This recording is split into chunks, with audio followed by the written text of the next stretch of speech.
Valerie Kasler is not your typical hero. When this all happened, she was living in a tent behind a church in Anchorage, Alaska. She's barely hanging on, just doing whatever she could to make some money, get by, and survive. Now, one night, she finds herself sitting in the passenger seat of some random guy's truck, drinking vodka from a Gatorade bottle and waiting to get paid before their date. They make a stop so the man can get some cash from an ATM machine. And while she's there waiting, she drops her phone and, goes down to pick it up, but gets his instead. Now, instead of leaving his phone there, she takes his phone for some potential side cash. She's thinking, well, I'm never gonna see this guy again, but she was actually so wrong. Because later, Valerie's looking through his phone, and out of curiosity, maybe she wanted to see if there was something valuable she could get out of it. And she opens the camera roll, and what she finds inside will launch one of the most disturbing investigations in Alaska's history. Now, I want to warn you guys that this case has mentions of really violent abuse targeting vulnerable groups of people, specifically women, homeless women, and those who were struggling with substance abuse. So if these are triggering topics for you guys, just make sure you're taking care of yourselves. Today, we are dealing with an incredibly nasty person, confirmed violent crimes, and a US plagued by an epidemic of missing people. So let's get right into it.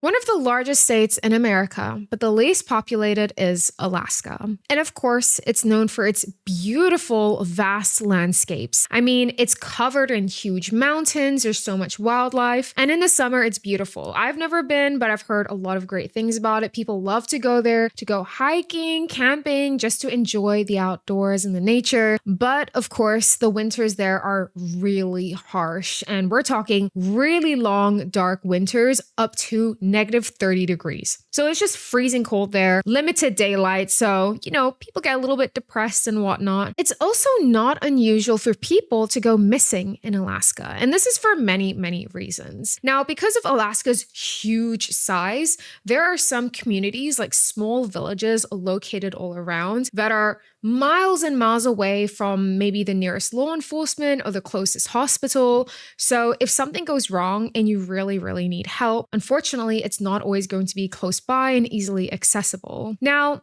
of course, that's not going to be the case for major cities like Anchorage.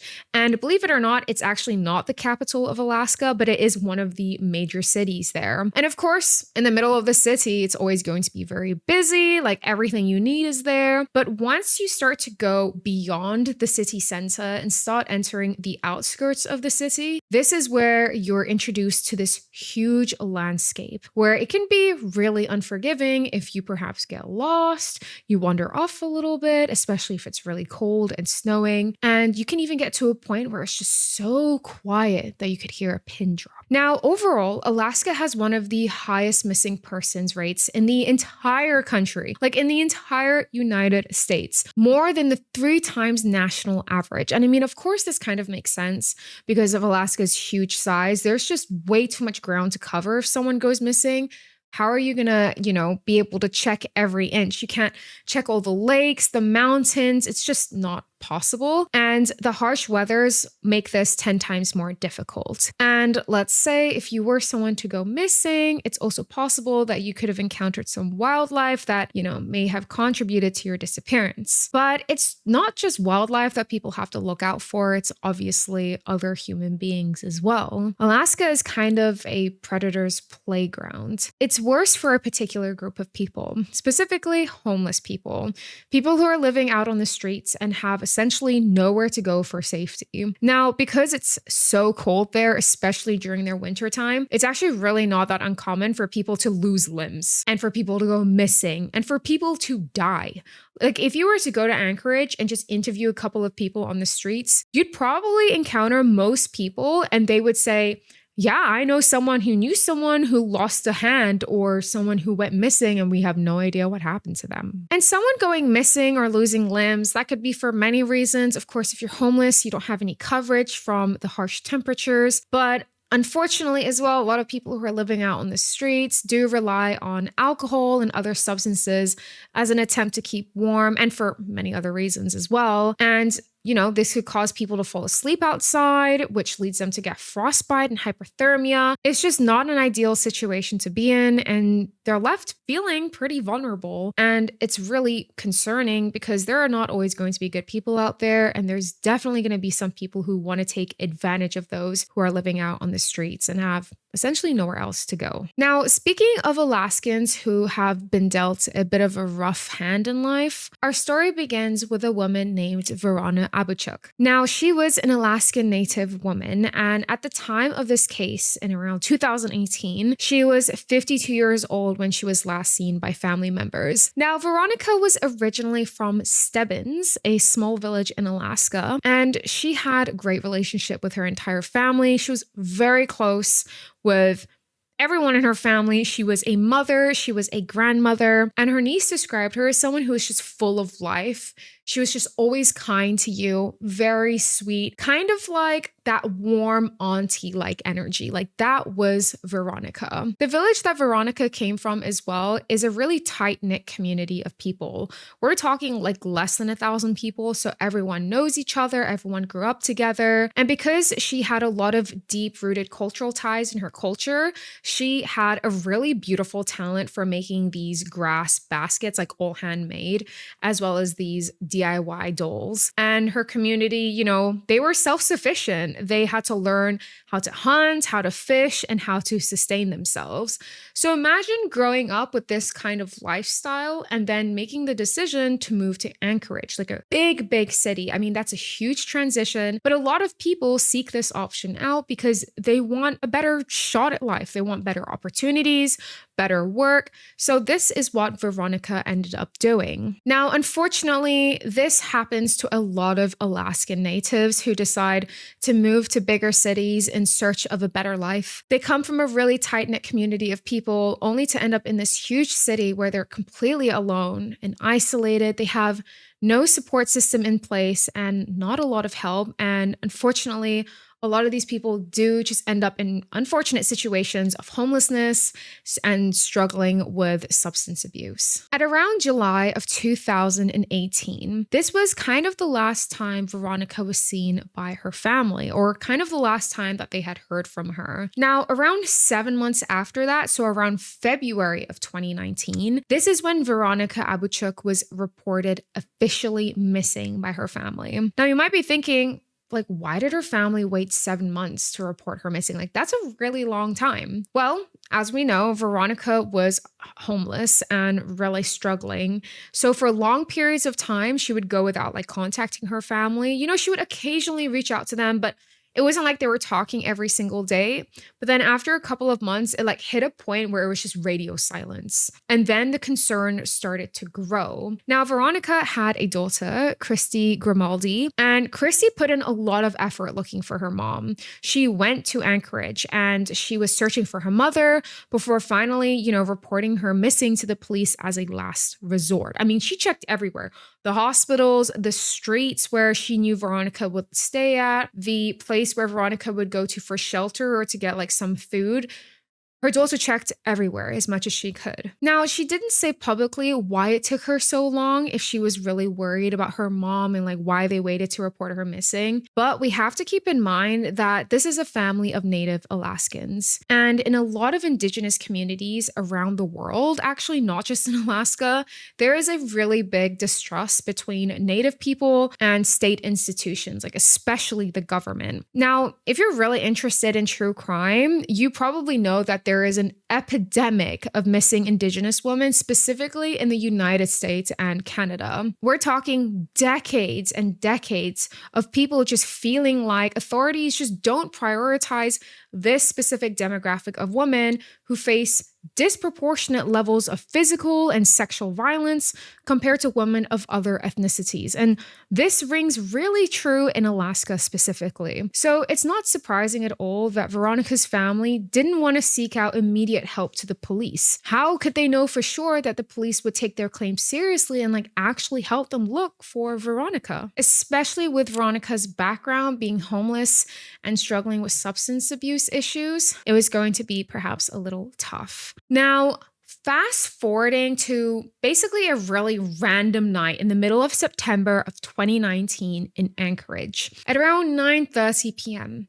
It was really cold. It was raining, and there was this homeless woman named Valerie Kessler. She was just walking down the street, drinking, and similar to Veronica, she was a woman who was down on her luck, sleeping really rough out on the streets, and using alcohol and other substances as a way to cope with her situation. As Valerie was walking down the road, minding her own business, a random man in a black truck pulls up beside her, and Valerie stops walking to take a look at him. He rolls down his window and he says, "It's raining. Do you want to ride around with me?" And it doesn't really take too much thinking for Valerie to make a decision. She's like, "Yeah, it's cold. It's raining. I want to get out of this.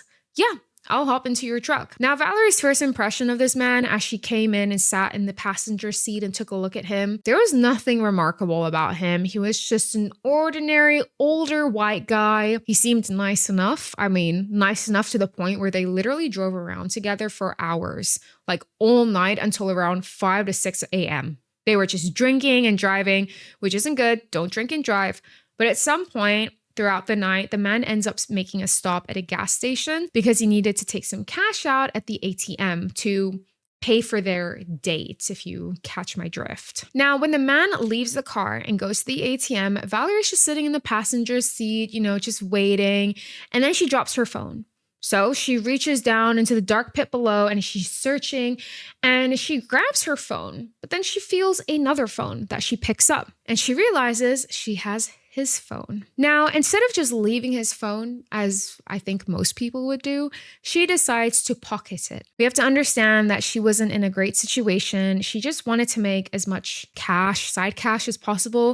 And I'm not trying to justify stealing. Stealing is obviously really bad, but considering the situation she was in, it's kind of understandable she made this choice. Now, after this night with this random man, she did end up going back home to her tent that she was living in behind like a church. And she goes inside. It's still raining, it's still cold, and she decides I want to go through his phone. I want to see if there's any numbers that he has that I might recognize, or if maybe he has something in there that could be useful to me or that I can make a quick buck off of. So she's snooping around the phone and she goes to the camera roll and she's looking and then she sees something that catches her eye. It almost looks like the figure of a woman laying on the floor. She clicks on it and this video starts playing and she hears his voice and she knows that it's the same guy from the truck. He has a really distinct accent and she is basically watching a murder unfold in that video. He is brutally killing what looks like an Indigenous woman, laying unconscious on the floor. He's choking her, beating her, abusing and violating her body in the worst way imaginable. Now, Valerie is just sat there in her tent. That's in the middle of the woods, by the way. Can you just imagine that type of setting? Watching a video like that? Valerie was scared. She was shocked at what she was witnessing.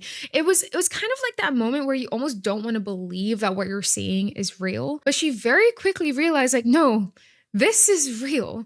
So she decides to copy that footage onto her own SD card from his phone. For days, she stayed in her tent. She didn't want to leave. She was scared of leaving.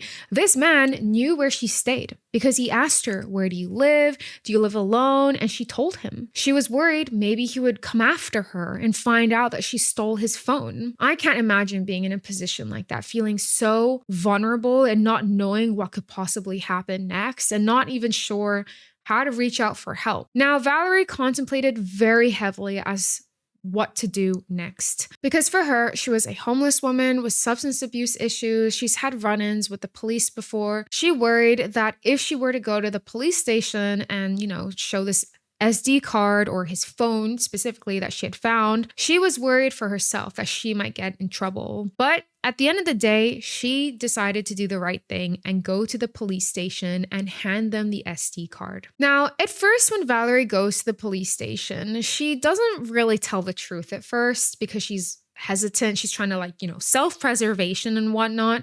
So she tells the police that she found this SD card on the side of the road. But they don't really believe her because it's kind of a weird thing. Like, who finds an SD card on the side of the road and then decides to bring it into the police? You know what I mean? It's just a little bit strange. But she ends up admitting to them later, okay, no, I didn't just find this on the road. I actually, this is my SD card, but the contents that is on it, I took it from a man's phone that I stole. So she did admit that. Now, I just want to acknowledge that this must have been a really difficult situation for Valerie to be in. I think some people may think, oh, I mean, just do the right thing and hand the SD card in.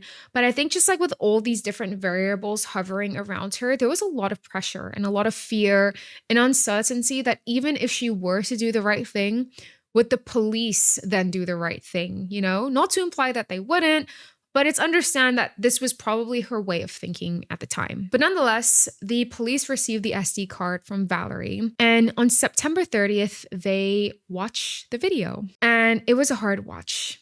Even some of the officers who have been on the force for years have been involved in multiple homicide investigations. They've seen dead bodies before. This was different. They couldn't stomach this. Oftentimes, they arrived to a crime scene after the crime had been committed. But you're now watching a video of someone actively murdering someone, and you're witnessing it as if you're there in the room with them. So it's not like you're just entering a scene after the crime had happened.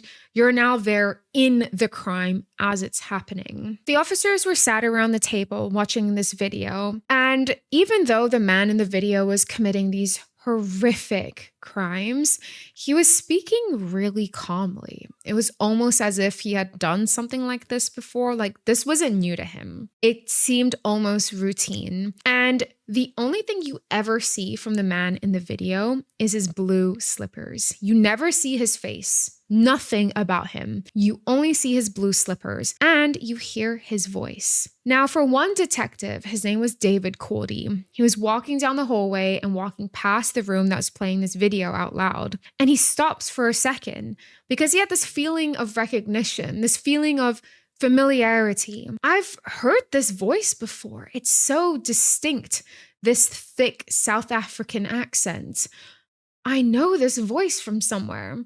And David Cordy realized that he knew this man because of a prior investigation from a year before all of this. And that man was Brian Stephen Smith. Now, Brian was a South African immigrant, and he was originally raised in Queenstown, South Africa, before deciding to move to Anchorage in 2014. And he lived there for around 5 years until the time of this case in 2019. Now, he liked Anchorage for multiple reasons, and I will, deep dive quite a bit here into his personal life. But the reason he chose it was because of a woman that he had met, which I'll get to in a second. But he really liked Anchorage, not because of the women that he met, but because he loved the outdoors. He loved nature and he loved filming himself going around, Alaska and traveling. He would make kind of those travel vlogs where he would talk in the video and whatnot. Now, when Brian was younger, he actually went to military after high school. And then after that, he worked as a hotel manager. So he kind of hopped between, a couple of different jobs.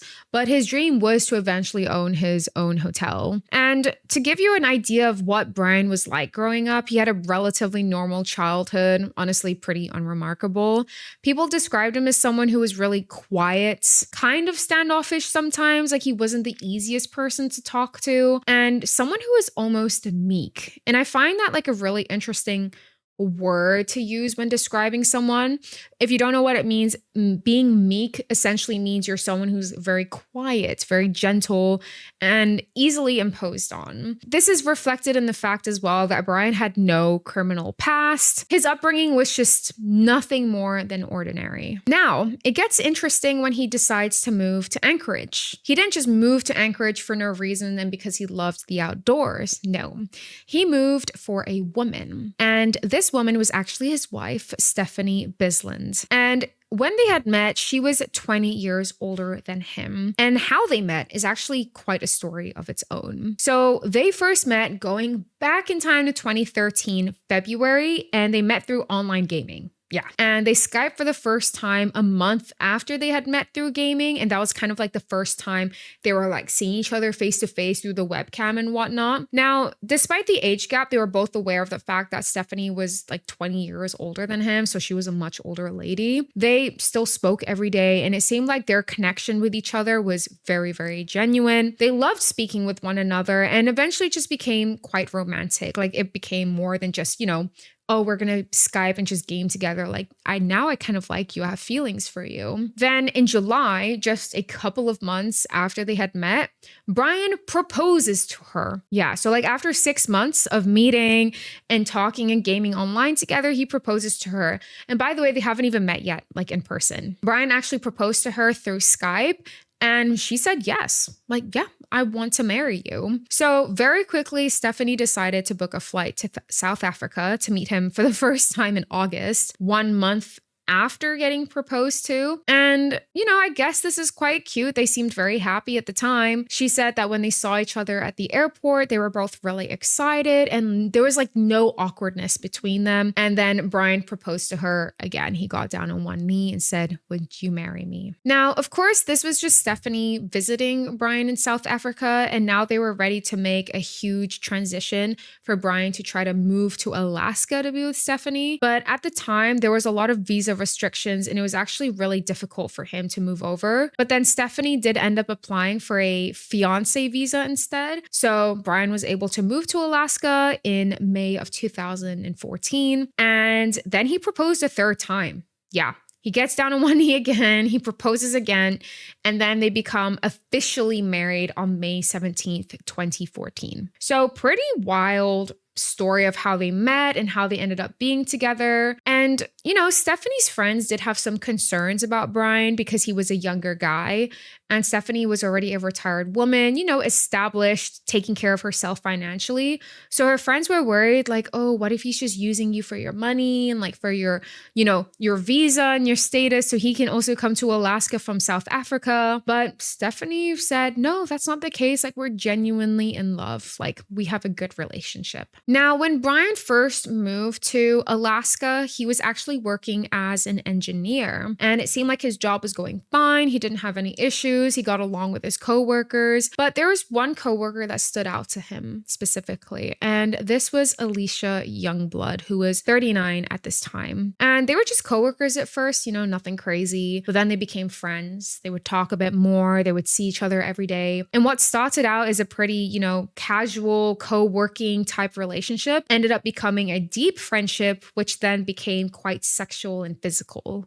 So yeah, they did end up, having a thing essentially. And Brian was cheating on his wife with Alicia. And it's a shame. We don't know for certain if Stephanie knew at the time that Brian was cheating on her. I don't think she knew at the time that this was happening. And it was later revealed that Stephanie was actually suffering with aphasia. And that's actually this speech impediment. It's a disability. It's really unfortunate. She basically is losing the ability to speak. And she later said that this may have impacted Brian cheating on her. But yeah, it's obviously not her fault. That's all Brian's doing. Like, he's the one who decided to cheat on his wife. She's not responsible for his infidelity.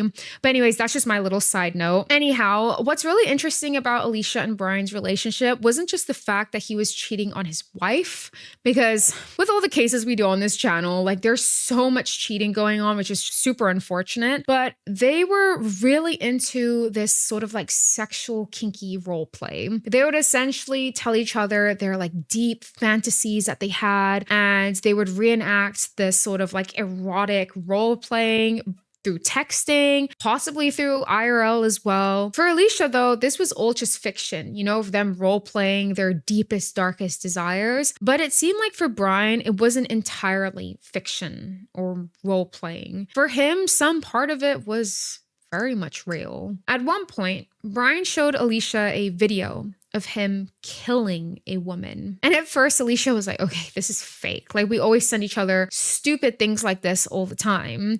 And Brian just kind of gives her a look, as he's showing her this video, kind of waiting to see her reaction. He has this sort of curiosity that's in his eyes. And Alicia realizes that he's waiting for a reaction, for her to say something, because it seems like this video isn't fake. this video is real. He is showing Alicia a video of him brutally killing a woman, some random woman that she doesn't know. After she saw this, her whole life flipped upside down. She didn't know what to do. She was shocked. I mean, her boyfriend, to her, Brian was her boyfriend. Even though he was married, Alicia really did love Brian, and Brian seemingly did really love Alicia too. So for her to have this really ordinary man who was always nice to her, she felt like she could go to him and share these deep fantasies that she had, she's now realizing is a killer, is a murderer. Now, she had to sit with this for a little while to decide what to do next, but very quickly she decided to go to the police and immediately told them like, hey, I saw this video that my boyfriend showed me of him killing a woman and it's real. I know what I saw and it's real. Like, we have to do something about it before he hurts another woman. I don't know what to do. Like, I'm scared for my own life. Like, I'm possibly at risk as well. At the time that this happened, this was in 2018 when she reported this instance, and that same detective, David Cordy, was involved, and they did try to investigate the situation a little bit, but the case eventually went cold. Like, they couldn't really do anything at the time because they just didn't have enough evidence to arrest Brian for this claim that Alicia was making. They had no body, they had no way to identify the victim in the video, and they had no access to the footage. So all they had was this one woman's testimony, which they seem to have believed, like they kind of knew what she was saying was true, but by law and by the process that they had to go through, they couldn't do anything about it. Now, this devastated Alicia because she thought to herself, like, what do I do now? Like, I'm scared for my own life. I'm scared he's going to go out and hurt another woman, and it's going to be on me. I could have stopped him. I could have done something. And if he hurts someone else, I don't know if I could live with myself. This was what Alicia was thinking at the time. And she ended up moving out of Anchorage and breaking up with Brian. We don't know exactly at what point in time this happened, but she just couldn't handle being there any longer. Now, I don't blame her. I can't imagine being in a situation like that. Like, it's just so messed up, and it's probably extremely heartbreaking knowing that you went to the police hoping that they could help you and do something about the situation, and they just couldn't. But it's not all bad. Due to Alicia's bravery, reporting this incident 1 year before the police received that SD card from Valerie Kassler, this allowed Detective David Cordy to make those connections. He made the connection that a year prior, that same man that Alicia Youngblood was claiming to have killed a woman in a video is the same guy in the video in the SD card. It was like fireworks going off in his head. He made that connection, like, this is Brian Stephen Smith. And now potentially, maybe now this time we can do something about it. Maybe now we can arrest him. Now, this part is so crazy because soon after the police viewed the SD card and they were able to make that connection, and now they had Brian Smith as their primary suspect, the man in that video. In a completely independent event just days after that, a body was found. At 9:14 a.m. on October 2nd of 2019, officers responded to milepost 108 of the Selwood Highway in regards to human remains being found. Now, where the remains were found, I'll try to give you guys a visual. Imagine a long stretch of road, like a highway. And next to the highway is this huge range of mountains, right? It's not like you can't walk there, you can't go up it. You're basically just blocked off and it's just the road. On the other side of the road is railroad tracks where the train goes. And then next to that is this like huge open body of water. So with that visual in mind, like, this is kind of a place where if you were driving along, you make a stop, you get out and you dump a body, you're kind of doing it in like this huge open space, hoping that maybe, wildlife would pick off the remains, which is just so grim to say, but killers really do think this way. And also, this is not a place where people walk around. Like, there's no walking path here. So when the remains were found, they were found by railroad workers who were working along the tracks, and they saw human remains. And at first, the body was not able to be identified. Like, they didn't know who it was, but they could see that the body had really clear signs of severe physical abuse. This person was beaten and strangled. And you guys might be thinking like, oh, is this Veronica Abouchuk's body, the same woman that I had mentioned at the very beginning who had gone missing, a little bit prior to this? But actually, it wasn't. This wasn't Veronica. This was an entirely different woman. It took some days for the police to be able to identify who this was when the body was found, but this was Kathleen Jo Henry, the woman from the video in the SD card. Very quickly, the police was able to get a search warrant for Brian's cell phone records, and with the help of his mobile provider, his phone had pinged a location very close to that same highway where the body was found, specifically on Rainbow Valley Road on September 6th. And when they look at the timestamps as well at the end of the video, as the killer is loading a dead body into the back of his truck, it is only minutes before his phone also pings near the same location where the body was dumped. Now the police have exactly what they need to go and arrest Brian. But they realize that Brian actually wasn't in the country at this time, and they were like, oh shit, like what are we gonna do? But it was okay because it seemed that Brian had gone to Washington for some business and he was actually on his way back to Anchorage. So on October 8th of 2019 at 3:30 p.m. in Anchorage Airport, the police, like many people, were there ready to arrest Brian. As soon as he essentially walks out of the baggage claim area, he's immediately arrested. Like they wasted no time whatsoever. And Brian is really taken back by this. He's like, whoa, like what did I do? What's going on? But he doesn't resist arrest. He's still relatively calm throughout all of it, but is very much like, what's going on? I just spent hours traveling, like I'm exhausted. And very quickly, the investigators move Brian over into an interrogation room. So what ends up unfolding next all happens in the airport, which is interesting to me. I don't think I've ever seen an interrogation happen anywhere else other than a police station, but because of the urgency of what was happening, they just had to do it then and there right after they arrested him. Now, during the interrogation, it consisted of 2 officers and Brian sat on like a big table in what looks like a conference room.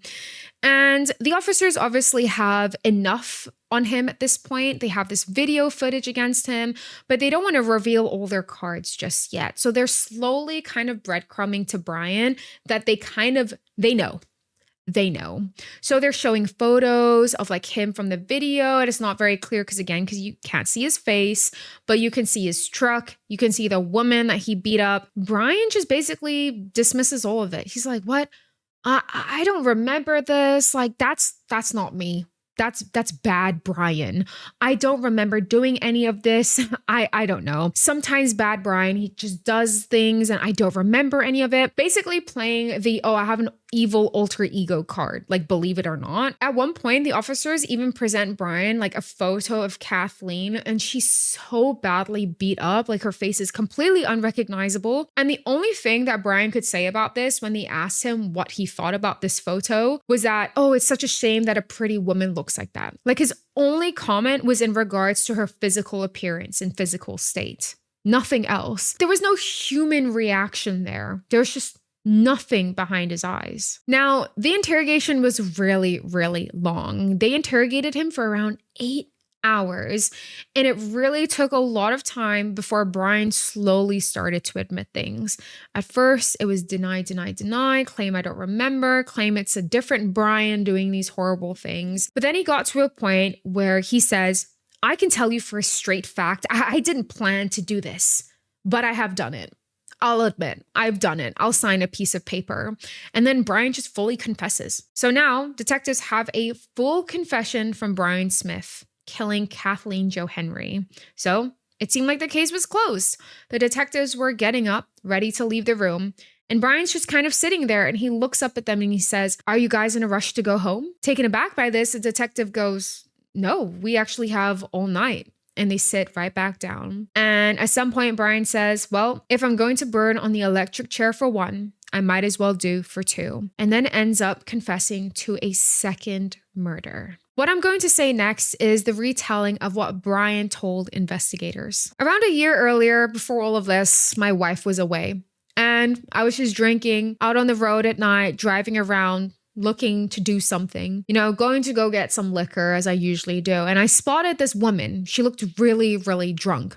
So I decided to stop, I asked her if she wanted to get in. I actually asked her, hey, do you want a warm place to sleep and some food? Because he could tell that this was a homeless woman and she looked very drunk. It was cold. And, being in a situation like that, the woman says yes, like she wants to have a warm bed to sleep in for once and maybe have some food.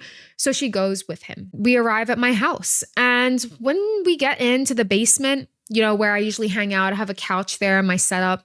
This woman is really smelly. And, I know that she's smelly because she's homeless, but I was worried that my wife would smell it. So I asked her to go take a shower, but she made a fuss. She didn't want to go take a shower. So I decided to go to the garage and get my pistol.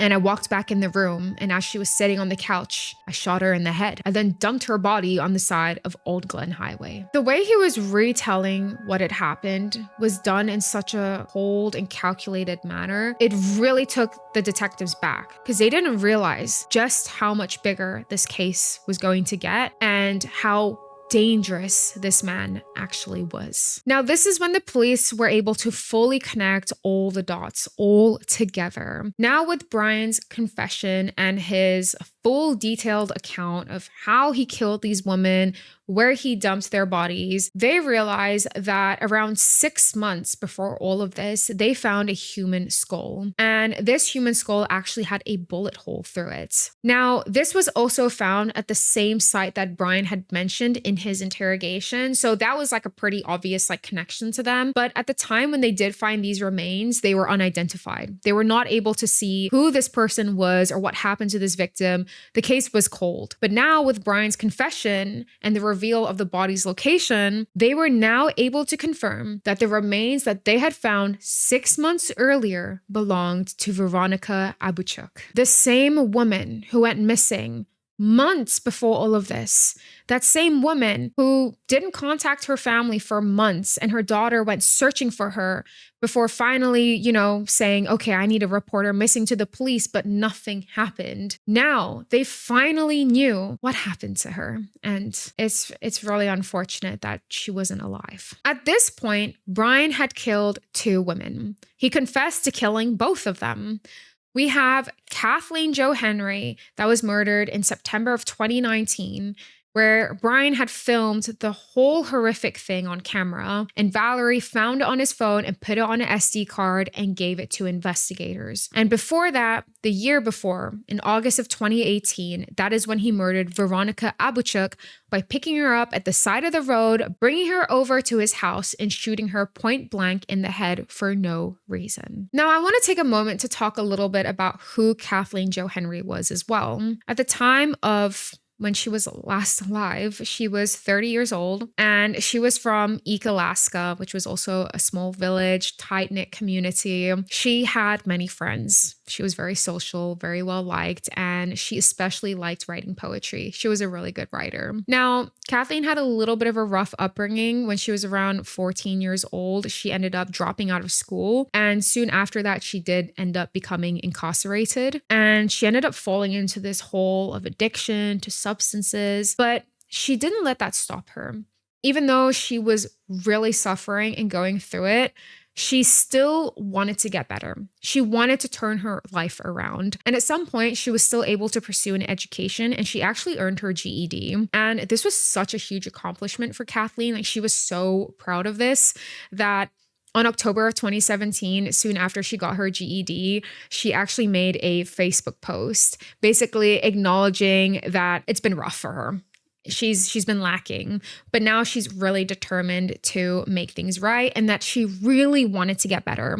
She was trying to get better and have a better life for herself, and she had dreams. This wasn't just Kathleen who wanted a better life and was actively working towards a goal for themselves. It's the same for Veronica too.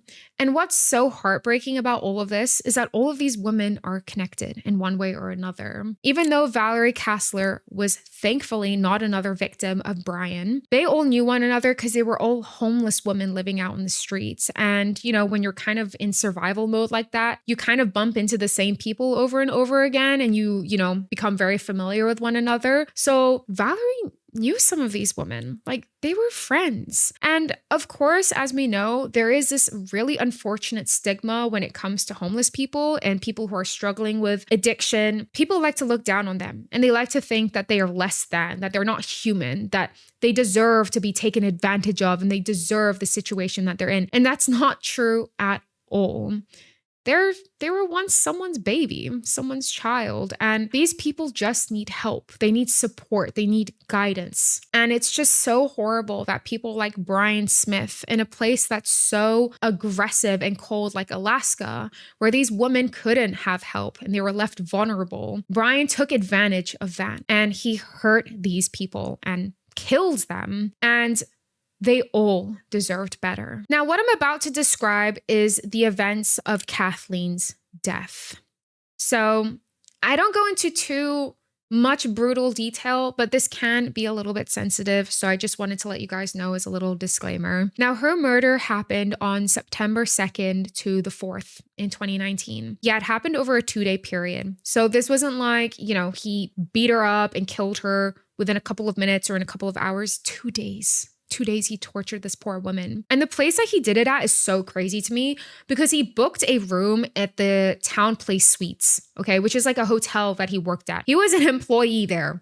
And the reason he booked this room specifically, room 323, because Brian works there and he was able to get an employee discount. That is just so crazy to me that you would book a hotel at a place that you work at where they can keep like a clear track of you and they can see that you're logged in or whatever. And I really feel like it just goes to show that he didn't care. He really didn't give a shit. Like, he thought that he could just get away with it and that he was never going to get caught. Like, that's how reckless he was. Killing someone in the same place that you work in. Like, it's just mad. So on September 4th, he brings Kathleen over to this room under the premise of, oh, I'm going to give you like a warm bed and give you some food and like you can get comfortable. Like, it's just so crazy. Basically, over the 2-day period, he does a number of things to Kathleen. He sexually assaults her, physically abuses her, beats, strangles, tortures her, and he records the whole thing. And during this recording and this brutal murder, it's not like he did it in silence as well. Like, he was narrating this. He believed he was like in some sort of movie. At one point, you can see that Brian is stomping on her throat while she's already incapacitated because she's struggling to breathe. Brian has strangled her multiple times. She's trying to fight back, but she just can't. And on the tape, he's repeatedly urging Kathleen to die. And he's saying, in my movies, everybody always dies. What are my followers going to think of me? People need to know when they're being serial killed. After these acts, he covered her body and essentially used one of those really big hotel luggage carts to transport her body to the back of his truck. And her body is covered in a blanket. And this was the same, segment that was also shown in the footage that the officers watched. So they also saw him literally cover her body and place it in the back of his truck as well. And then he drove to Seward Highway south of Anchorage and dumped her remains there as if she was trash and as if she meant nothing. And then, do you know what he did after? He goes home and continues his life as normal. Take a breather because this case is a lot. I feel like this case is so sensitive for me because I feel so much for these women and I really feel like they deserve so much better. And I always try my best to be not biased in cases that I'm presenting, but gosh, this man is genuinely just so horrible. But anyhow, of course, the digital evidence is the main focal point of this entire case. I mean, they literally have a video of him killing this woman. But just to make it clear exactly as to what evidence the detectives have, they have the main SD card that was made by Valerie, and she actually labeled it homicide at Midtown Marriott, I guess just to make it really clear that this is the SD card and that's the specific file that has the killing on it. And it was a 20-minute video and 46 images of Kathleen Henry dying. And of course, they also searched his house and they found multiple flash drives in his home that were actually tied to Veronica. They found a flash drive that had been deleted or there was an attempt to delete the contents on it, but they were able to recover it and its contents included Veronica's Abouchuk's death as well. So he didn't just record himself killing Kathleen, he also also recorded himself killing Veronica and attempted to erase the evidence, but they found it. And not only that, they found just dozens of digital devices, more SD cards, thumb drives, laptops, like it goes on, the list goes on, burner phones, like all of these digital things that he was using to not only like film himself like in his own time when he liked to do his little outdoorsy vlogs, but also when he was brutally murdering these women. Now, it's very clear that he enjoyed taking videos of all of this, and we won't ever know for sure why. We can make some assumptions because it's like some sort of twisted thing that he probably wanted to like go back on and look, or like keep as a sort of like momentum of the killing, which is what actually like a lot of serial killers do. But the investigators ended up recovering a total of 39 photographs and 12 videos from his home. The trial. It begins in February 6th of 2024. So a couple of years after he's arrested, and this whole case blows up. It's all over the media. The trial is also live streamed as well. And the prosecution had a really strong case against Brian Smith. I mean, they had all of this extensive digital evidence, all of the videos that he had recorded, all of the SD cards that were obtained from his property. Like the recordings were essentially just like the biggest part of this entire case. And the recordings were used as evidence to as well show the jury. And yeah, the jury as well had to watch the video. I honestly just can't imagine. They had to watch Kathleen's final moments, and they had to look at images of her body and the state of her body after the attack had happened. This is the same video that the officers had to watch. And can you imagine, like, even the officers struggled stomaching it? Never mind, the juror, which is just, ordinary everyday people. There was this one part of the video where Brian is singing Thunderstruck by AC/DC while he was actively strangling Kathleen with a wire, and repeatedly just kept saying, "You live, you die. You live, you die." When the video was being played out loud, only jurors and relevant court-related people could actually see the video. Everyone else who was like kind of in the stands, like family members and media, couldn't see it, but they could hear everything. And of course, some people had to leave the room, like it was just too much. And the whole time the video was being played, Brian just sat there in his chair, no emotion on his face, just hands clasped. Now, after the jurors had to watch the video, one of them said that we went and watched and witnessed the most horrible thing we will ever see in our entire life. And then we would just go back to the jury room for sometimes, hours on end, and we would just sit there and watch each other cry. And I feel like, a lot of times when we do these cases and we talk about the trial and we talk about, the jury that have to analyze the evidence that's being presented to them, especially evidence like this, where it's a video of someone being so brutally murdered and abused, and it's just so awful. Like, it's kind of a bit of a moment for us to realize that they're people too. And these cases also really, really affects them. And they still, at the end of the day, have to keep a level head because they still need to reach a verdict based on facts of the case and the evidence that they're being presented with.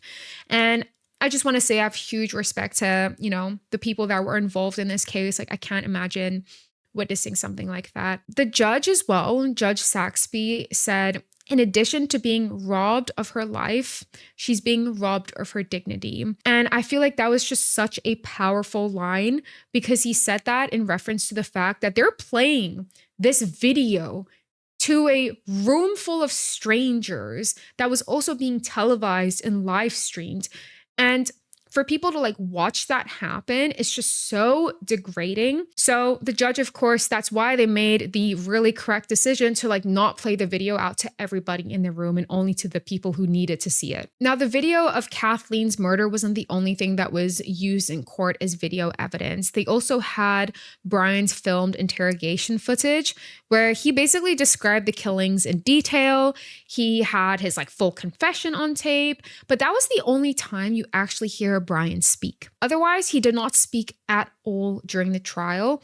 And when he was asked if he wanted to speak, he said, "It's better if I don't say anything." Now, there was a couple of testimonies from, relevant detectives who worked on the case and forensic experts, but there was one testimony that stood out the most to everybody. It was probably the most dramatic testimony of the entire trial, and that was Valerie Kassler. She arrived in court with this sort of like bright pink hair and a small bottle of Dr. Pepper. And I don't know why that stands out to me, but it just does for some reason, just that like really striking visual of her in such an intense and emotionally heavy situation. But anyhow, she took the stand and she basically had to relive the, horrific moment that she witnessed the video and described what exactly she saw. And she had mentioned that when she first watched the video, she can obviously see that there is a woman lying on the floor, but she's so beat up and abused that she's like really swollen, unrecognizable. Like you would have no idea who that was. But then Valerie later found out that she knew this woman. And it wasn't just some woman she kind of had occasional run-ins on the street because they were both homeless. She said, I knew her. She was my friend. But at the time she saw the video, she didn't know that that was Kathleen until, the facts of the case started to unfold and everyone started to find out like who the victim was. So this situation was really personal to Valerie.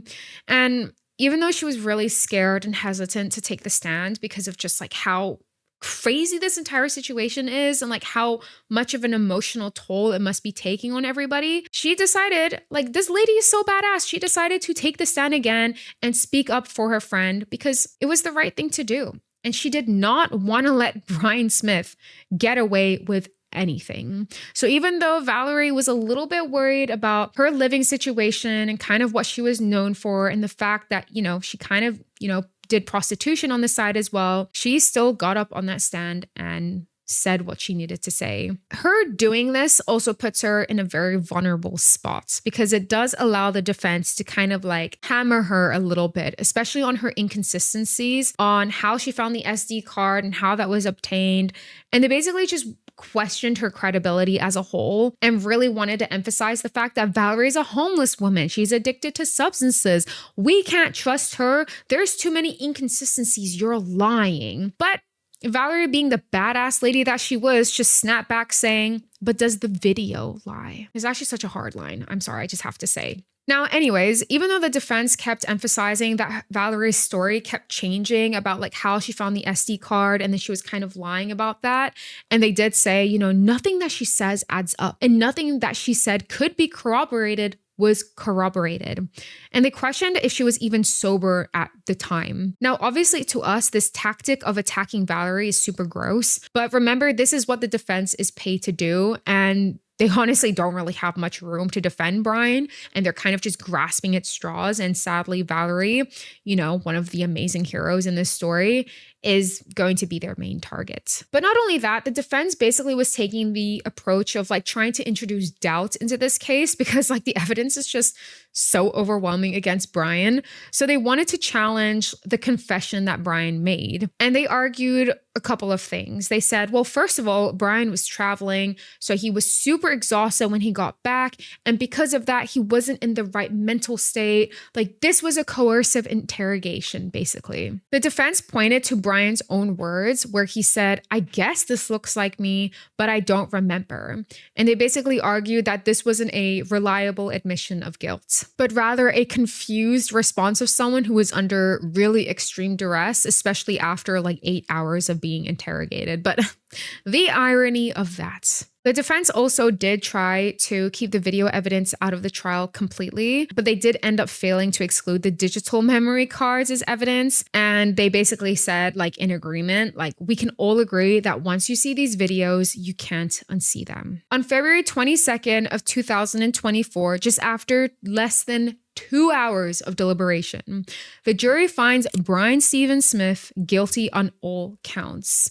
He was convicted of 14 charges, and some of them include first-degree murder, 2 counts, second-degree murder, sexual assault, tampering with evidence, and misconduct involving a corpse. On July 12th of that same year, he was sentenced to 226 years in prison. And during sentencing, the judge emphasized the severity of his crimes and ensured everyone that Brian was never going to hurt anybody else ever again, that he had no possibility of rehabilitation. And Veronica's daughter, Christy, the same one who searched for Veronica for many, many months, she did give an impact statement.